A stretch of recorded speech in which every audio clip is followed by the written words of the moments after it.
vous soyez à travers la République, recevez nos salutations sportives appuyées. Sport Actu de ce lundi 17 mars. Voici autour de quoi sera construite notre émission vespérale. Alors on va quitter Espérance Bina et l'athlétisme pour parler cette fois-ci de la balle au panier. Et en ce qui concerne la balle au panier, nous venons de recevoir sur ce plateau Prince Louyou, ancien joueur du Diable Noir, et Libère Basket. Bonsoir monsieur. Bonsoir monsieur. Très heureux de vous recevoir. Et vous êtes à la tête, c'est une association ou Non, jusqu'ici c'est un tournoi de basket. Voilà, un tournoi que vous organisez, il s'appelle deuxième édition des vétérans, dit Ewawa Plus, les anciennes gloires. D'où est venue l'idée de vous retrouver comme ça, autour de la balle au panier? Bah, déjà, je suis pratiquant, je joue au basket et on joue souvent les dimanches. Et ce qui s'est passé, c'est qu'entre les anciens et les différents groupes qui jouent dans tous les terrains, il y a souvent des matchs amicaux qui se passent. Mais ça n'a jamais été régulé. Et donc c'est là que l'idée nous est venue de mettre en place un tournoi où toutes ces équipes qui jouent de manière séparate se rencontrent sur une seule plateforme. Et à la fin, on a le champion des Ewawa. Champion des Ewawa, on nous dit que vous veniez d'organiser une compétition similaire, c'était déjà en décembre, oui. Et à peine en mars, donc peut-être 3 mois après, vous organisez un autre tournoi.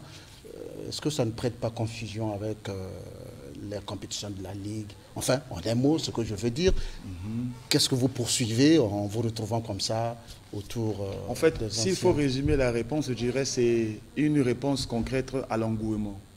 La première édition a fait vraiment écho, que ce soit des joueurs de l'autre côté de la rive, de la RDC à Kinshasa, ceux de Pointe-Noire et même de la diaspora qui ont été intéressés. Et ceux de Brazzaville, tous n'ont pas eu l'opportunité de participer. Et c'est réponse à cet engouement que nous organisons la deuxième édition qui se passe le 30 mars 2025.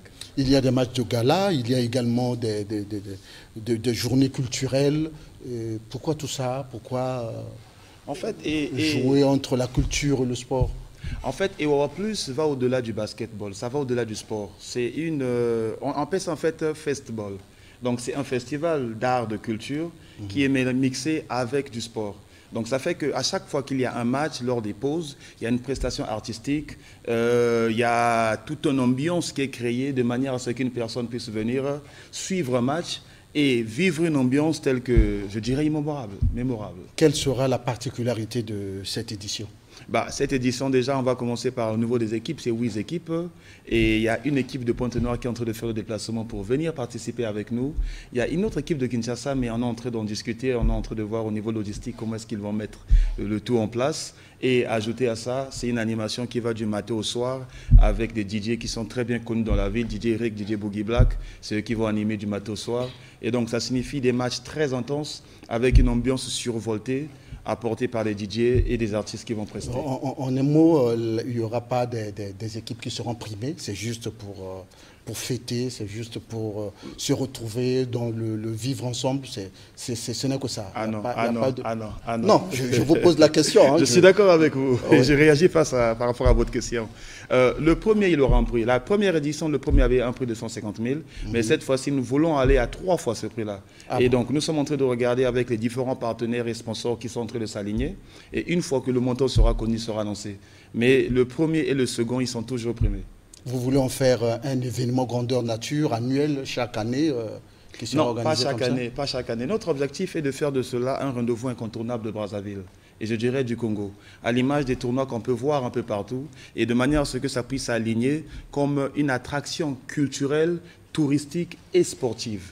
Voilà la vision, et nous y allons pas par pas. Très bien, un grand label. Alors dites-nous, ce sera votre dernier mot, ça commence quand et ça s'achève quand?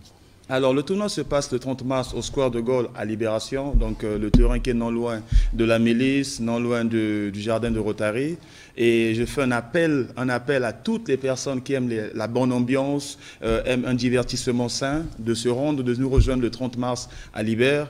L'ambiance sera survoltée et les matchs très intenses. En tout cas, vive recommandation, on vous attend le 30. Très bien, Télé Congo sera de la partie. Merci beaucoup. On croise les doigts et on attend. Voilà ainsi s'achève Sport Actu de ce lundi 17 mars. Merci de nous avoir suivis. Merci surtout à mes compères sur le plateau, Antonio et Bombo Moï. Merci d'être venu pour le décryptage de l'actualité. Ainsi s'achève Sport Actu. Prochain rendez-vous avec le sport sur Télé Congo, ce sera le jeudi prochain dans notre tranche intitulée Magazine des sports qui vous sera présenté par Ariel Tony Luboko. D'ici là, portez-vous bien et restez toujours branchés sur Télé Congo.